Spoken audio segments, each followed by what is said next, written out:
Okay, first thing we're going to do is we're going to start working through some of the exercises that you completed in session 4 for the fraction sense exercises. Okay, so question number 1 asks you to draw a picture of this. So hopefully you uploaded that. I can try to draw this with my active pen, but I think it's probably going to be the most help if I'm able to describe to you the thinking and what I'm seeing. Okay, so I start with part A, okay, which tells me if a yellow strip is 3/4, what strips represent 1/4. Okay, so I'm going to think about my yellow strip. Okay. So don't draw. Why is it not drawing in yellow? Let's go to draw. Let's see. And let's try to draw yellow. Okay. Well, maybe we can choose a different yellow. Okay. So here's my yellow strip. Okay. And I'm looking for a strip that will be able to split this into 1/4. So if this strip is 3/4, I'm looking for the strip that 3 of them will equally cover this length. Okay, if you were to try out all of your different strips, then at this point, what you should notice is that pink is the strip that splits this into 3, okay, equally. So that means one pink piece should be equal to 1/4 in this comparison. Okay, now our next statement says if a brown fraction circle piece is 5/3, what piece is 2/3? Okay, so the first thing I'm going to try to do is show my brown circle piece here. Okay, so my brown circle piece is the one that kind of looks like exactly, half of a pot. Let's see if I can draw that a little bit better. So if I'm looking at my brown circle piece, it's looking like this. Okay, now I know that looks a little bit crazy. I'm trying to make it match. So I know that this is 5/3. Okay, and then it's going to ask me what piece is 2/3. So before I can even start thinking about this 2/3, I've got to find a way or a piece that helps me break up this brown circle into 5/3. So in other words, what piece would totally cover this brown part if we had 5 of them? So if you were to try out your individual pieces, then what you're going to see is that the purple piece specifically is the one that's going to do that for you, okay? The purple piece is going to split this into 5 pieces. And these are probably not going to be equal, but that's okay. So I have 1 piece, 2 pieces. Oh my goodness, this is awful. Let's see if I can split this up just a little bit better. Okay, so we have 1 piece, 2 pieces, 3 pieces, okay. And then here, if we split this one, I know it's not even, but we at least see 5. So 1, 2, 3, 4, 5. That's 5/3, okay. So we've kind of started out with it, and we have, again, now all of these are colored purple because we've kind of layered them on top. So we have each purple piece, okay, so purple, each one of those is 1/3. We know that because we put 5 of them on top of the circle. Now it wants to know specifically what is 2/3. So you're looking for a single piece. It doesn't want you to say 2 purples. That's not the solution it wants here. You're looking for a single individual piece that you can layer on top of these 2 purple pieces. So it will represent a total of 2/3. Now, if you were to keep working with your individual pieces, you would see that a green piece is the same size as 2 purple. Okay, so our green is the same size as 2 purple put together, which in this case makes it 2/3. Okay, so moving on. If we have a brown circle piece that is 3/4, what piece is a half? So let's go back to drawing our brown circle piece. Okay, very similar to what we had before. We've got our brown circle here. It looks like a half circle. And it's 3/4. So I'm looking for a piece that can break this into 3 parts. Each part will be worth 1/4. If you try out your circle pieces and keep working until you get that, you're going to see that your orange circle piece is the one that splits this into 3 parts, each one of these being 1/4, so 3/4. Okay, now it wants to know what piece is a half. It doesn't just want you to say 2 orange, okay, because we know a fourth and a fourth combined together would be a half. Okay, we took that fourth and 1/4 and we put them together, that would be a half. It doesn't want you to say 2 orange. It wants you to find the single piece that would cover this entire space.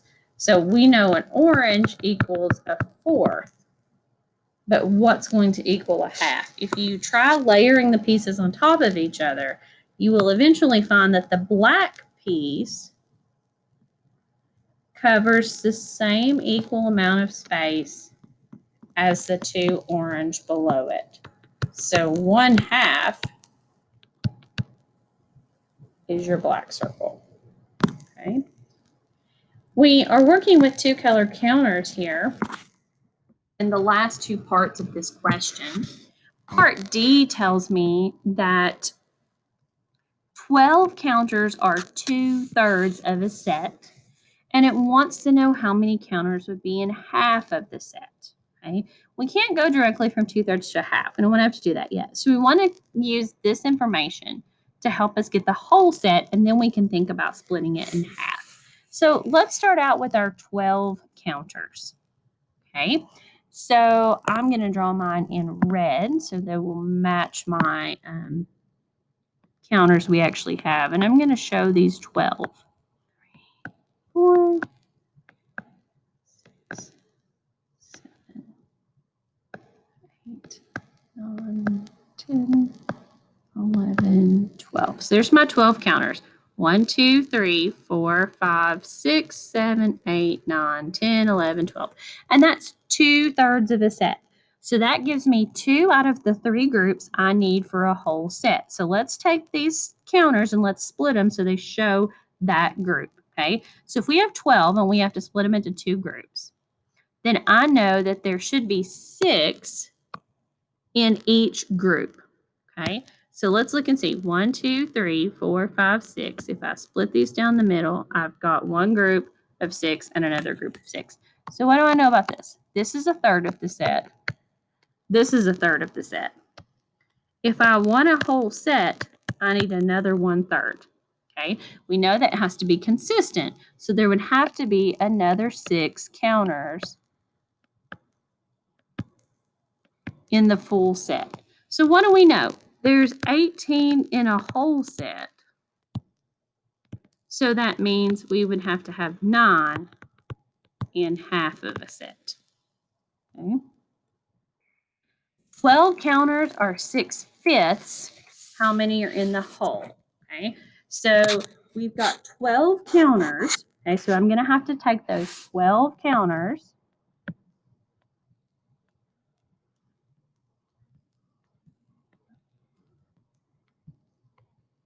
and I've got to use them to represent 6/5. 6 groups here, okay, out of 5 that we need. Each group is going to be worth 1/5 of the set. So if I have 12 counters and I break them into 6 groups, everybody should be able to realize I'm going to be dealing with 6 groups of 2. Okay, that would be 6 counters. And this would be 12 counters, 6 groups of 2. 1, 2, 3, 4, 5, 6 groups. Okay. Now, each one of these groups is a fifth of the set. 1/5, 2/5, 3/5, 4/5, 5/5, 6/5. We know a whole set will only be 5/5. So these two counters is in excess of a whole set. And we know that should make sense because we know we have more than one set in these 12. So we need, okay, we know we've got 5/5 would be 5 groups of 2. So it would be 10 in a whole set. Okay. Question number 2 is kind of a thinking question. Think about what students might believe. Children often think that when a denominator is large, then the pieces that make up the whole are large. Why would they have that misconception? Well, that's a pretty easy thing to realize. Children are used to seeing numbers as the larger the digit becomes, the larger its worth. That is a whole number concept. That's usually where we see a lot of misconceptions, is that fractions are treated as 2 whole numbers instead of one non-whole number that has 2 parts, okay? So we have these whole number concepts. We're trying to use whole number concepts on fractions, and that is a misconception. Now, why isn't it true? Okay? The denominator determines the size of the piece. And obviously, the more pieces we have to make out of any given amount, the smaller they're going to have to be. If you've read some of the books in elementary school, I know one of them is How the Crow Counts or something along those lines.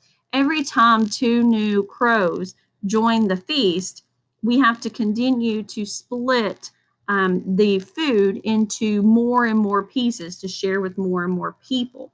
So we would end up in that case with the denominator. A denominator, again, is going to indicate the number of pieces it takes to make a whole. And the larger that number is, the tinier that piece is going to have to be split. Okay? Something along those lines, hopefully, in your explanation. The English measurement of foot originated with the length of the foot of the King of England. Every time there was a new king, all the measurements had to change. 2 children measuring the same object with their own feet report that the object is half of a foot and 2/3 of a foot. Which child's foot was the largest? Okay. If we look at the same object, okay, maybe it is a pencil, or maybe it's just like a fraction square or tile that somebody dropped on the floor. We're comparing that to a child's foot, okay? Obviously, the bigger the foot,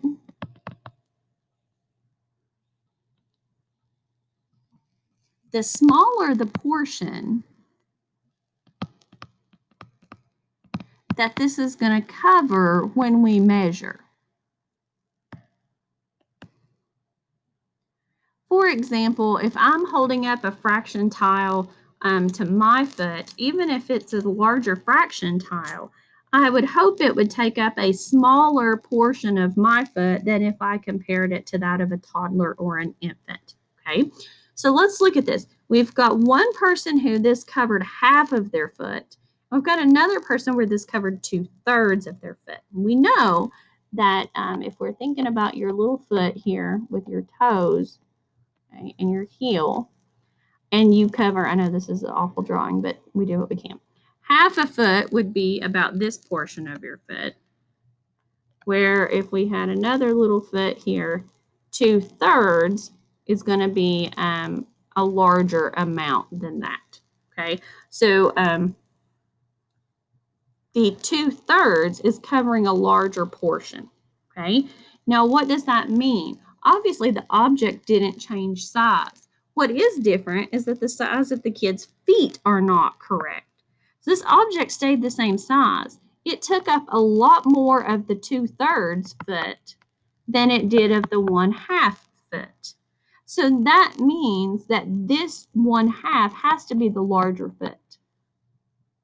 Okay, because 2/3 it had to be a smaller foot. That's because this would cover more of a smaller object. Okay, Robert went to the pizza place last night with his family and had pizza for dinner. Kayla had a frozen pizza with her family. Each reports that they ate half of a pizza. Is it likely that one child ate more pizza than the other? Why or why not? Here, I would absolutely say yes. Some of the same things we talked about in class. If you go out with your family and have pizza, you're probably going to order the largest pizza possible that's going to feed your family. This is going to be more cost effective. So family-wise, we're going to have a large pizza. If you stay home and you have a frozen pizza, those are usually more targeted at individuals. So it would be a smaller pizza. Okay. So even if Kayla ate half of a small pizza, that's not going to be the same amount of pizza as someone who ate half of a larger order. Okay. Looking at number 5 here, we've got to rank these, or without using common denominators, percentages, any of those things, just mentally order these fractions from the smallest to the largest. Okay, so how might we do that? Sometimes we think about half. Sometimes we think about other options. Okay, so when I start looking at these, actually I think I'm going to break the video here and I'm going to make this one in a second part so it's not so long. So this will be the end of part 1, and then I will create the second one in just a second for